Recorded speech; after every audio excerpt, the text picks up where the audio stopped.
മക്കളെ എല്ലാവർക്കും നമസ്കാരം. ഇന്ന് ഞാനൊരു ഉച്ചയൂണാണേ. കാര്യമൊന്നുമില്ല, നമ്മുടെ വീട്ടിലുള്ള വസ്തുക്കളൊക്കെ ഉപയോഗിച്ച് ഞാൻ കറി വെച്ചതാണ്. അപ്പോൾ നമ്മുടെ വീട്ടിൽ കറികളൊന്നും വെക്കാനൊന്നും ഇല്ലെന്ന് ഓർത്ത് നമ്മൾ വിഷമിച്ചിരിക്കണ്ട. വീട്ടിൽ പയറോ മുതിരയോ കടലയോ ഒക്കെ ഉണ്ടെങ്കിൽ നമുക്ക് കറിക്കായിട്ട് ഉപയോഗിക്കാം. അതിനായിട്ട് ഞാൻ ഇന്ന് മുതിരയാണേ. നല്ല ബലവും ഹൃദയാരോഗ്യത്തിനും പ്രോട്ടീനും ഒക്കെ ധാരാളം ഉള്ളതാണേ. അതുപോലെ തന്നെ നെത്തോലി, കാൽസ്യത്തിൻ്റെ ഉറവിടമാണിത്. നെത്തോലിയെന്നും ചൂടയെന്നും ഒക്കെ ഞങ്ങൾ പറയും. ഇത് നമ്മുടെ വേലിച്ചീര, മൈസൂർ ചീര എന്ന് പറയും. അപ്പോൾ ഇതും എടുത്ത് തോരൻ വെച്ചിട്ടുണ്ട്.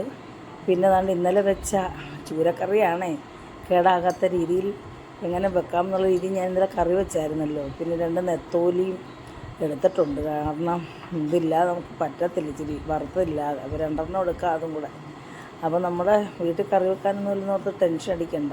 നമ്മൾ ഈ കടയിൽ നിന്ന് പച്ചക്കറി വാങ്ങിക്കുന്നതിനേക്കാൾ എത്രയോ ബെറ്ററാണ്, നല്ലതാണ് ഈ മുതിരയും ഈ നമ്മുടെ ചീര, വേലിച്ചീര എന്നൊക്കെ പറയും, മൈസൂർ ചീര അല്ലെങ്കിൽ ചേമ്പൻ ചീര, പിന്നെ മുരിങ്ങയില. അപ്പോൾ നമ്മുടെ വീട്ടിൽ ഇപ്പോൾ ചീര ഇല്ല, ചീര കിളിച്ച് വരുന്നുണ്ട്.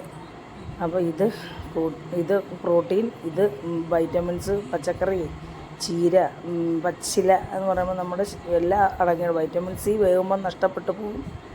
എങ്കിലും നമുക്ക് വല്ല വൈറ്റമിൻസും ഉണ്ടല്ലോ. അപ്പോൾ നമുക്ക് കുറച്ച് കഴിക്കാൻ, ഡയബറ്റിക് ആയതുകൊണ്ട് കുറച്ച് ചോറേ ഉള്ളത്. കാണുമ്പോൾ വീഡിയോ കാണുമ്പോൾ വല്ലതാണ് കൂടുതലായിട്ട് തോന്നിക്കുന്നെങ്കിലും കൂടുതലും മുതിര കഴിക്കും ഞാൻ കേട്ടോ. പിന്നെ നെത്തോലി പീര പറ്റിച്ച് വളരെ ടേസ്റ്റിയാണ്. പിന്നെ നമ്മുടെ തോരൻ, ഇലത്തോരനെ, നമ്മുടെ മൈസൂർ ചീര, വേലിച്ചീര എന്നൊക്കെ പറയും. പിന്നെ 2 നെത്തോലിയുടെ കഷ്ണം കൂടി എടുക്കുക. അത് വേണം ഒരു രുചിക്ക്, വായിക്കൊരു രുചിക്ക്. അതും എടുത്തു. പിന്നെ നമ്മുടെ ഈ ചൂരക്കറിയിൽ നിന്ന് ഞാൻ ഒരു കഷ്ണം മീനേ എടുക്കത്തുള്ളൂ കേട്ടോ. കാരണം എനിക്ക് അസിഡിറ്റിയൊക്കെ ഉള്ളതുകൊണ്ട് ചാറ് നല്ല ടേസ്റ്റാണ്, എനിക്ക് ഭയങ്കര ഇഷ്ടമാണ്. പക്ഷേ എന്ത് ചെയ്യാൻ, എനിക്ക് കൂട്ടാൻ പറ്റത്തില്ല. അതുകൊണ്ട് 2-3 കഷ്ണം മീനെടുത്ത് ഞാൻ കൂട്ടും കേട്ടോ. അപ്പോൾ വൈകിട്ടത്തേക്കും കൂടി ഇച്ചിരി ഇരിപ്പുണ്ട്, തീർന്നു, ഇന്നലെ വെച്ചതല്ലേ. അപ്പോൾ ഞാനിത് കഴിക്കുമോ കേട്ടോ. നിങ്ങളെല്ലാവരും കഴിച്ചോ? എല്ലാവരും ഇനിയും ടെൻഷൻ അടിക്കേണ്ട. കറിയൊന്നും വെക്കാനൊന്നും ഇല്ലെങ്കിൽ ഇങ്ങനെ മുതിര, കടല, പയർ, വീട്ടിൻ്റെ പരിസരത്ത് നിൽക്കുന്ന ഇങ്ങനെയുള്ള ചീരകളൊക്കെ വെച്ച് കറി വെക്കണം കേട്ടോ. അപ്പോൾ എല്ലാവരും കഴിക്കും. ശരിയെന്നാൽ കേട്ടോ.